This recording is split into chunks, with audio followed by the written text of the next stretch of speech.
Hello friends, welcome to my channel truth of share market. So discuss कर लेते हैं stocks for 30 अक्टूबर 2023। देखो, bounce तो हुआ है मार्केट में एंड स्टॉक्स सभी बाउंस हुए हैं, बट इसी वे में मार्केट फॉल भी करता है ना। मार्केट क्या करेगा? फॉल करेगा, थोड़ा बाउंस आएगा, फिर फॉल करेगा, है ना। तो लोअर हाई लोअर लो स्ट्रक्चर इसी टाइप से बनते हैं जब छोटे मोटे बाउंस आते रहते हैं ना। So first of all this video is only for education purpose. यहाँ मेरा Telegram link and WhatsApp number given है, सो प्लीज़ ज्वाइन कर लें। स्टार्ट करते हैं with HDFC bank. HDFC bank की बात करें तो जो फॉल हुआ था, जो इम्पोर्टेंट लेवल था, दैट इज़ 1491। ये काफ़ी बड़ा लेवल था एंड उसके बाद जब ये गिरना स्टार्ट हुआ तो 1460 तक आया था। अब 1460 जब ब्रेक होगा तभी हम फ्रेश सेल करेंगे। 1474 ब्रेक होगा, इसके ऊपर सर्वाइव करेगा तो हम बाय करेंगे फॉर द टारगेट ऑफ 1491। ठीक है, बट हाँ, यहाँ जब भी हम बाय करेंगे और मान लो 1480 तक चला जाता है तो हम उस टाइम पे अपना SL शिफ्ट कर देंगे एट कॉस्ट 1472 एटलीस्ट। ठीक है, एंड अगर नीचे 1461 ब्रेक होता है तो 1450 फर्स्ट टारगेट रहेगा एंड 1439 आपका सेकेंड टारगेट रहेगा इन HDFC बैंक। आज दिन भर HDFC बैंक की बात करूं तो कंसोलिडेशन ही किया है, कोई यानी गैप अप के बाद कोई फ्रेश बाइंग उस लेवल की नहीं दिखी जितनी दिखनी चाहिए थी अगर ये बाउंस रीजनेबल होता, क्योंकि बड़े स्टॉक में बाइंग नहीं है तो स्मॉल कैप में काफ़ी दिक्कत आएंगी। अब जो आज भागे हैं, ठीक है, उन्होंने मैनेज किया है, बट हाँ, जब फॉल होगा तो उनकी पिटाई भी उसी वे में होगी, है ना।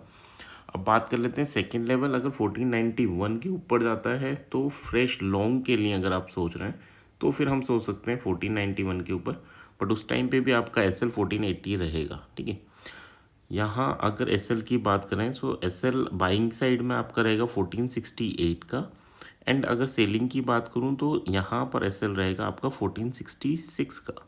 ठीक है, अच्छा, इसमें अगर साइड वे ओपन हो तो कुछ नहीं करना, और जब ब्रेकआउट कैंडल बने 15 मिनट की तो उसका लो एज ए SL रहना है, और अगर ब्रेकडाउन कैंडल बने तो उसका हाई एज ए SL रहना है। ठीक है, तो इस चीज़ को समझ के चलना। अगर बात कर लेते हैं गैप अप हो या गैप डाउन हो, तो गैप डाउन यहाँ तक गैप डाउन होगा तो वहाँ दैट इज़ बाइंग अपॉर्चुनिटी। ठीक है, अगर 1461 तक होता है तो बाइंग अपॉर्चुनिटी रहेगी आपकी, बट यहाँ सस्टेन करना चाहिए। ये नहीं कि यहाँ अगर फॉल स्टार्ट हो रहा है उस पर नहीं, बट अगर यहाँ सस्टेन कर रहा है तो आपकी बाइंग अपॉर्चुनिटी रहेगी फॉर दिस। एंड अगर इसके नीचे निकलता है तो हमें उसे भी एग्जिट करना है, साथ में सेल भी करना है। ठीक है, तो इसमें मैं समझ के चलना। बड़ा गैप डाउन होता है तो फिर क्या होगा, तो फिर आपको वेट करना है। यहाँ अगर इस पर वापस जाए तो दैट इज सेलिंग अपॉर्चुनिटी, फिर फॉल होगा। ठीक है, और अगर इस रेंज में वापस आ जाए तो फिर हमें बाय करना है फॉर दिस टारगेट। तो क्लियर रखना, अगर रेंज में नहीं आए, यहाँ रेजिस्टेंस फेस करे तो सेल करना है, और यहाँ सपोर्ट फेस करे तो बाय करना है। ठीक है, नीचे का अगर गैप डाउन के बाद भी नीचे जा रहा है तो आपको क्या करना है, इस लेवल के यानी 1450 के नीचे आपको सेल करना है, और जो 15 मिनट की कैंडल होगी उसका हाई SL रहेगा, है ना, सॉफ्ट SL रहेगा। बट कभी कभी क्या होता है कि बड़े SL हो जाते हैं हमारे ना, इस टाइप की कैंडल बन गई तो SL काफ़ी बड़ा हो जाता है, तो उस टाइम पे हमें ये 15 मिनट की कैंडल को 5 मिनट में ब्रेक कर लेना है या 3 मिनट में ब्रेक कर लेना है। हमारा SL रीजनेबल होना चाहिए, है ना, छोटा SL होना चाहिए, 2-4 पॉइंट का होगा, ठीक है। बट अगर हमारा SL मानो 10-11 पॉइंट का है तो फिर हमें इसमें या तो एंट्री नहीं लेनी या फिर इसको ब्रेक कर लेना। तो I hope gap up gap down sideway के लिए हमें किस तरह प्रिपरेशन करनी है वो क्लियर होगी। अभी सेंटीमेंट अगर स्ट्रक्चर वाइज देखूं तो नेगेटिव ही है अनटिल एंड अनलेस ये 1491 के ऊपर नहीं चला जाता। ठीक है, नेक्स्ट अगर हम बात करते हैं तो that is axis bank. Axis bank ने काफ़ी अच्छी रिकवरी दी है ना। इसने ये होते हैं कुछ चीज़ें कि मैनेज हो रही हैं चीज़ें ना, तो ये काफ़ी अच्छी रिकवरी हुई हैं। बट अगर बाइंग आई तो ठीक है ये रिकवरी, बट अगर बाइंग नहीं आई तो ये फॉल भी उसी वे में करेगा। तो यहाँ पर अगर मैं देखूँ, देखो इसने बुलिश जोन में जाकर क्लोजिंग दी है। ठीक है, तो इसके लिए इम्पोर्टेंट है, अगर ये होल्ड करता है तो बहुत अच्छी चीज़ है, बहुत अच्छा मूवमेंट अपवर्ड डायरेक्शन में मिलेगा। बट उस टाइम पे भी हमारा SL 998 ही रहना चाहिए, इससे नीचे हम बुक नहीं करेंगे, यानी इससे पर हम निकल जाएंगे अगर यहाँ सस्टेन करता है। सस्टेन नहीं करता तो हम सेल करेंगे 998.5 999 के नीचे इवन। फर्स्ट टारगेट हमारा 990 रहेगा और सेकंड टारगेट 980 रहेगा। बाइंग की बात करूं, फ्रेश बाइंग 1005 के ऊपर हम बाय कर सकते हैं अगर यहाँ सस्टेन करें, एंड टारगेट हमारा 1014 एंड देन 1026 का रहेगा। ठीक है, एसएल की बात करूं तो एसएल आपका 999 रहेगा for buying, and for selling अगर हम बात करें तो दैट इज़ 1004।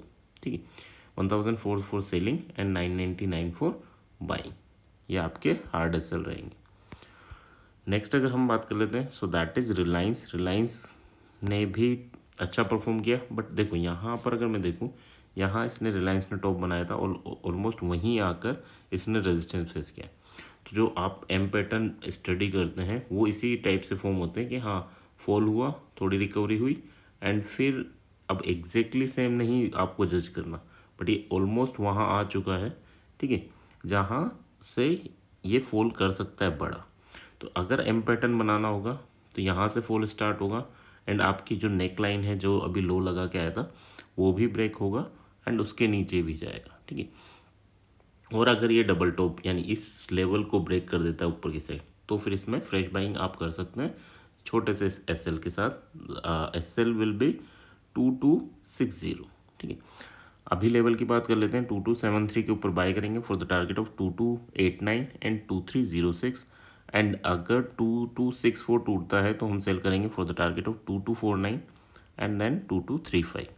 एसएल इसमें क्या लेके चलेंगे, तो इसमें एसएल आपका बनेगा फॉर सेलिंग आपका एसएल होगा 2267, एंड फॉर बाइंग आपका एसएल होगा 2267। ठीक है, यही सेम एसएल रहेगा for buying as well as selling.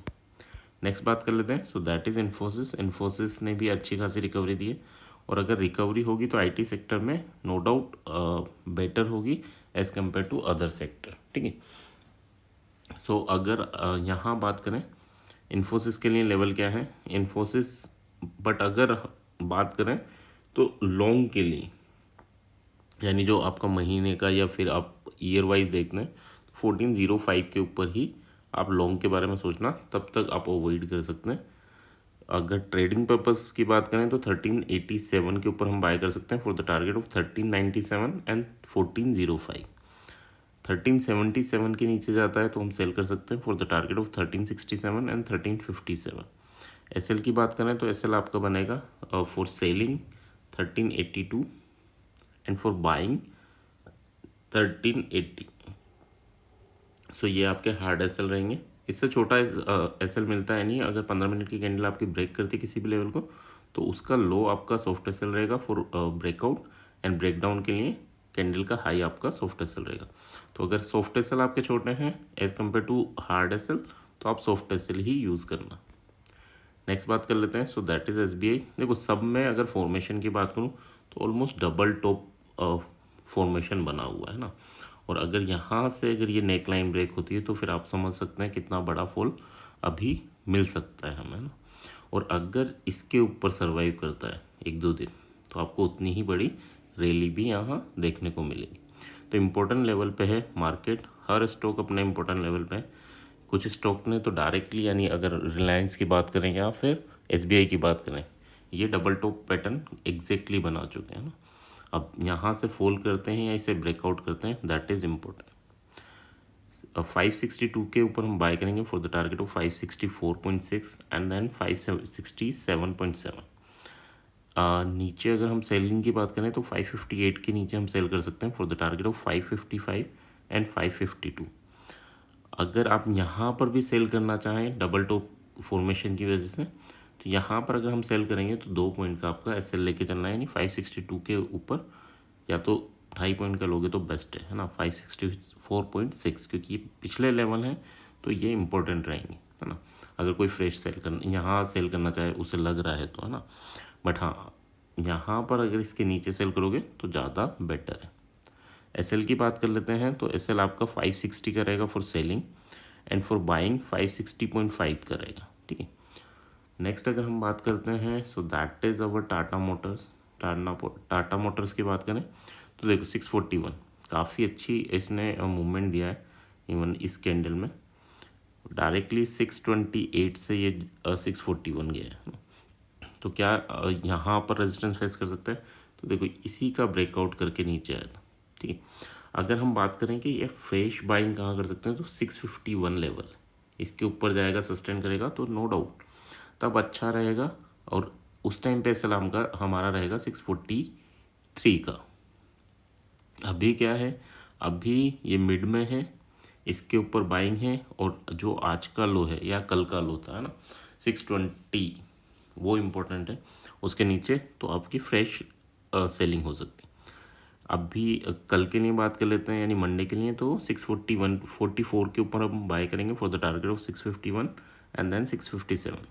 635 के नीचे जाता है तो हम सेल करेंगे, 635.5 के नीचे तो हम सेल करेंगे for the target of 629.6 and then okay 640 के नीचे जाता है तो हम सेल करेंगे for the target of 635.5 and then 629.6, ठीक है। एसएल की बात करें तो एसएल यहाँ पर आपका बनेगा 642 का आपका एसएल बनेगा for selling, and for buying अगर हम बात करें सो दैट इज 643, यानी 1 पॉइंट का एसएल आपको बाइंग में लेना है और 2 पॉइंट का ऑलमोस्ट एसएल, 2 पॉइंट का भी नहीं, 1 पॉइंट, हाँ 2 पॉइंट का एसएल आपको सेलिंग में लेना है। नेक्स्ट अगर हम बात कर लेते हैं so that is Adani. Adani fall किया एंड उसके बाद देखो काफ़ी अच्छा फॉल किया, एंड उसके बाद अब इसने बना लिया फ्लैग। तो पोल एंड फ्लैग पैटर्न इसका बना हुआ है, यहाँ टकराएगा सेल करना है, यहाँ टकराएगा बाय करना है। ये रेंज जब तक प्ले कर रहा है तो हमें भी इसी रेंज में प्ले करना है या फिर अवॉइड कर देना। उसके बाद क्या है, जिधर ब्रेकआउट देगा उधर आपको एक बड़ा मूवमेंट देखने को मिलेगा। तो क्लियर बना के रखना, इसे करना क्या है यहाँ पर, ये आप फ्लैग बना लेना एंड 1 आवर की कैंडल में, और उसके बाद आपको देखना है कि हाँ ये फ्लैग का ब्रेकआउट कब होता है। ये तो है लॉन्ग टर्म की बात। शॉर्ट टर्म पे लेवल की बात करें तो 2273 के ऊपर हम बाय करेंगे for the target of 2340 and then 2410। 2226 के नीचे हम सेल करेंगे for the target of 2175 and 2103, ठीक है। तो यहाँ एसएल की बात करें तो एसएल आपका बनेगा 2254 फॉर बाइंग, यानी 20 पॉइंट्स का एसएल बनेगा।